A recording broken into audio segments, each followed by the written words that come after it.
Good morning class. आज हम लोग अपने पाठ्य पुस्तक का अध्याय नंबर 4 तुम कब जाओगे अतिथि, जो कि स्पर्श भाग 1 से लिया गया है, इस पाठ को पढ़ेंगे। पाठ में आगे बढ़ने से पहले हम ये जान लें कि तुम कब जाओगे अतिथि ये किसके द्वारा लिखी गई है। तो ये शरद जोशी, जो कि हिंदी हिंदी साहित्य के एक बहुत ही उम्दा कवि थे, लेखक थे, जिनकी बहुत सारी कृतियां हैं जो बहुत प्रसिद्ध हैं। इस पाठ में, जैसा कि पाठ का नाम है तुम कब जाओगे अतिथि, ये समझ में ही आ रहा है कि एक अतिथि है जो बिन बुलाए आ गया, आ तो गया लेकिन वो जाने का नाम नहीं ले रहा, और जिसके कारण जो घर के लोग हैं उनको समस्या हो रही है। क्योंकि अतिथि जब 1 से 2 दिन रहे तो अच्छा है, लेकिन जब वो ज्यादा दिन रहने लगता है तो कहीं ना कहीं हमारे मन में थोड़ी सी परेशानी हो जाती है, क्योंकि हमारा जो बजट होता है वो थोड़ा बिगड़ जाता है। हमारा जो हमारे घर में जो हमारी स्वतंत्रता है वो कहीं ना कहीं छिन जाती है। तो ये सारी चीजें इस पाठ में बताई गई हैं। जैसा कि दो नीचे पॉइंट्स हैं, दो बिंदु। अतिथि का ज्यादा दिनों तक रहना परेशानियों का कारण बन जाता है, और इन परेशानियों को ही शरद जी ने व्यंग्यात्मक रूप से कहानी में दर्शाया है। आगे बढ़ेंगे। शरद जी के बारे में इन शॉर्ट समझ लें। उनका जन्म 21 मई 1931 में मध्य प्रदेश के उज्जैन शहर में हुआ।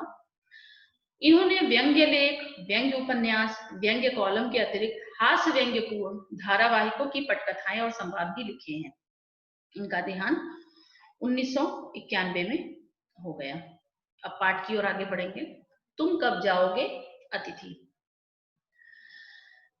लाइन में देखेंगे।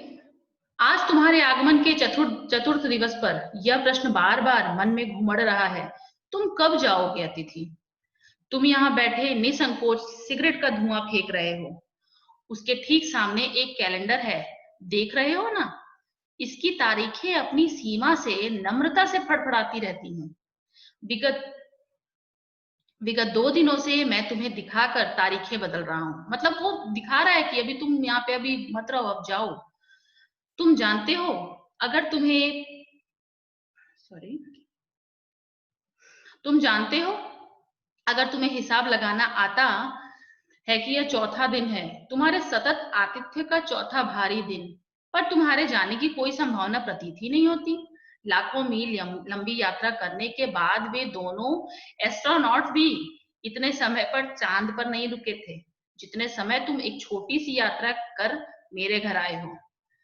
तुम अपने भारी चरण कमलों की छाप मेरी जमीन पर अंकित कर चुके। तुमने एक अंतरंग निजी संबंध मुझसे स्थापित कर लिया। तुमने मेरी आर्थिक सीमाओं की बैंजनी चट्टान देख ली। तुम मेरी काफी मिट्टी खोद चुके। अब तुम लौट जाओ अतिथि। तुम्हारे जाने के लिए यह उच्च समय अर्थात हाई टाइम हो गया है अभी। क्या तुम्हें तुम्हारी पृथ्वी नहीं पुकारती? क्या तुमको जहां से आए हो वहां तुमको जाना नहीं है? उस दिन जब तुम आए थे, मेरा हृदय किसी अज्ञात आशंका से धड़क उठा था। अंदर ही अंदर कहीं मेरा बटुआ कांप गया, क्योंकि तुम अनचाहे मेहमान थे। उसके बावजूद एक स्नेह भीगी मुस्कुराहट के साथ मैं तुमसे गले मिला था, और मेरी पत्नी ने तुम्हें सादर नमस्ते की थी। तुम्हारे सम्मान में ओ अतिथि, हमने रात के भोजन को एकाएक उच्च मध्यम वर्ग के डिनर में बदल दिया था। तुम्हें स्मरण होगा कि 2 सब्जियों और रायते के अलावा हमने मीठा भी बनाया था। इस सारे उत्साह और लगन के मूल में एक आशा आशा थी। आशा क्या थी, आगे के स्लाइड में देखेंगे। आशा यह थी कि दूसरे दिन किसी रेल से एक शानदार मेहमान नवाजी की छाप अपने हृदय में लेकर तुम वापस चले जाओगे। हम तुमसे रुकने के लिए आग्रह करेंगे, हम विनती करेंगे कि तुम रुक जाओ, मगर तुम नहीं मानोगे और एक अच्छे अतिथि की तरह चले जाओगे। पर ऐसा हुआ ही नहीं। दूसरे दिन भी तुम अपनी अतिथि सुलभ मुस्कान लिए घर में ही बने रहे, घर में ही बैठे रहे। हमने अपनी पीड़ा भी पी ली और प्रसन्न बने रहे। मतलब दूसरे दिन किसी तरह से हमने मान लिया कि चलो कोई बात नहीं। स्वागत सत्कार के जिस उच्च बिंदु पर हम तुम्हें ले जा चुके थे, वहां से नीचे उतरकर हमने फिर दोपहर के भोजन को लंच की गरिमा प्रदान की, और रात्रि को तुम्हें सिनेमा दिखाया। मतलब अतिथि भाव अभी था बचा हुआ। हमारे सत्कार का यह आखिरी छोर है, जिससे आगे हम किसी के लिए नहीं बढ़े। इसके तुरंत बाद भावभीनी विदाई का वह भीगा हुआ क्षण आ जाना चाहिए था, जब तुम विदा होते और हम तुम्हें स्टेशन तक छोड़ने जाते। पर तुमने ऐसा नहीं किया। मतलब लेखक के मन में शरद जी ये बताना चाह रहे हैं कि अ, जो घर का इंसान है, जो मेजबान है, वो सोच रहा है कि अब मेहमान 1 दिन से ज़्यादा 2 दिन हो गए, अब तो ये शायद जाए, अब इसकी विदाई का टाइम आ गया और ऐसा टाइम आ जाएगा जब मुझे उसको स्टेशन पे ले जाके छोड़ना पड़ेगा। लेकिन वो समय आ ही नहीं रहा था। तीसरे दिन की सुबह तुमने मुझसे कहा, मैं धोबी को कपड़े देना चाहता हूँ। लो, यह आघात अप्रत्याशित था और इसकी चोट मार्मिक थी। तुम्हारे सामीप्य की वेला एकाएक यूं रबर की तरह खिंच जाएगी, इसका मुझे अनुमान न था। यानी कि मुझे पता नहीं था कि तुम अभी और रुकोगे, अभी तुमको और रहना है। पहली बार मुझे लगा कि अतिथि सदैव देवता नहीं होता, वह मानव और थोड़े अंशों में राक्षस भी हो सकता है। अभी मुझे तुम अतिथि देवो भव नहीं लग रहे थे, अभी तुम मुझे थोड़े मानव जैसे और कहीं कहीं राक्षस के जैसे भी प्रतीत हो रहे थे। किसी लॉन्ड्री पर दे देते हैं, जल्दी धुल जाएंगे, मैंने कहा। मन ही मन एक विश्वास पल रहा था कि तुम्हें जल्दी जाना है। कहाँ है लॉन्ड्री? चलो चलते हैं, मैंने कहा और अपनी सहज बनियाइन पर औपचारिक कुर्ता डालने लगा। तो पत्नी ने पूछा, कहाँ जा रहे हैं? तो मैंने बोला, इनके कपड़े लॉन्ड्री पर देने हैं। मेरी पत्नी की आंखें एकाएक बड़ी हो गई, तब घबरा गई वो। आज से कुछ बरस पूर्व उनकी ऐसी आंखें देख मैंने अपने अकेलेपन की यात्रा समाप्त कर बिस्तर पर खोल दिया। यानी कि बिस्तर खोल दिया, यानी कि जब शादी करके मेरी बीवी आई थी, तुम तब तक मैं अकेला था। जब वो आई और उन्होंने अपनी आंखें बड़े की, तो मैं डर से उनके साथ उनको अपने घर का हिस्सा मान लिया और उनको अपने कमरे में अपने बिस्तर पे जगह दे दी। पर अब जब वे ही आंखें बड़ी होती हैं तो मन छोटा होने लगता है। वे इस आशंका और भय से बड़ी हुई थी कि अतिथि अधिक दिनों ठहरेगा। मतलब अभी इन लोगों के मन में था कि अभी अतिथि जाने वाला तो नहीं लग रहा, और आशंका निर्मूल नहीं थी। अतिथि तुम जा नहीं रहे, लॉन्ड्री पर दिए कपड़े धुलकर आ गए और तुम यहीं हो। तुम्हारे भरकम शरीर से सलवटे पड़ी चादर बदली जा चुकी है और तुम यहीं हो। तुम्हें देखकर फूट पड़ने वाली मुस्कुराहट धीरे धीरे फीकी पड़कर अब लुप्त हो गई। मतलब अब आतिथ्य भाव खत्म हो रहा था। ठहाकों के रंगीन गुब्बारे जो कल तक इस कमरे के आकाश में उड़ते थे, अब दिखाई नहीं पड़ते। बातचीत की उछलती हुई गेंद चर्चा के क्षेत्र के सभी कोनलों से टप्पे खाकर फिर सेंटर में आकर चुप पड़ी है। अब इसे न तुम हिला रहे हो और न मैं। मतलब हम दोनों ने मैच खेलना बंद कर दिया, हम दोनों ने एक दूसरे से बातें करनी बंद कर दी। अतिथि अब सिर का बोझ होने लगा। कल से मैं उपन्यास पढ़ रहा हूँ और तुम फिल्मी पत्रिका के पन्ने पलट रहे हो। शब्दों का लेन देन मिट गया और चर्चा के विषय चुक गए।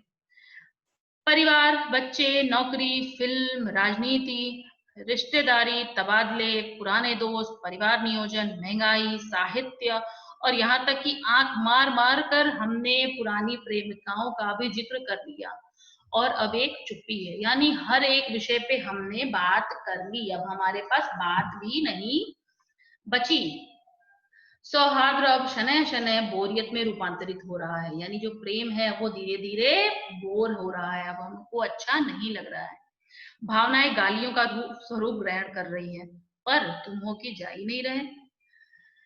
किस अदृश्य गोद से तुम्हारा व्यक्तित्व यहाँ चिपक गया है, मैं इस भेद को सपरिवार नहीं समझ पा रहा हूँ। बार बार प्रश्न उठ रहा है कि तुम कब जाओगे अतिथि। कल पत्नी ने धीरे से पूछा, कब तक टिकेंगे ये? मैंने कंधे उचका दिए, क्या कह सकता हूँ। पत्नी ने कहा, मैं तो आज खिचड़ी बना रही हूँ, हल्की रहेगी। मैंने बोला, ठीक है बनाओ। सत्कार की उष्मा समाप्त हो रही थी। डिनर से चले थे, खिचड़ी पर आ गए। पर अब भी अगर तुम अपने बिस्तर को गोलाकार रूप नहीं प्रदान करते तो हमें उपवास तक जाना होगा।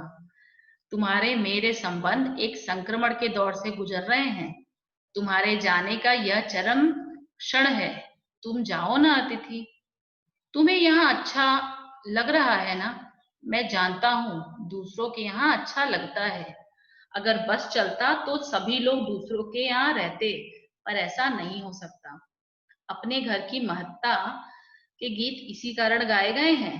होम को इसी कारण स्वीट होम कहा गया है कि लोग दूसरे के होम को होम की स्वीटनेस को काटने ना दौड़े।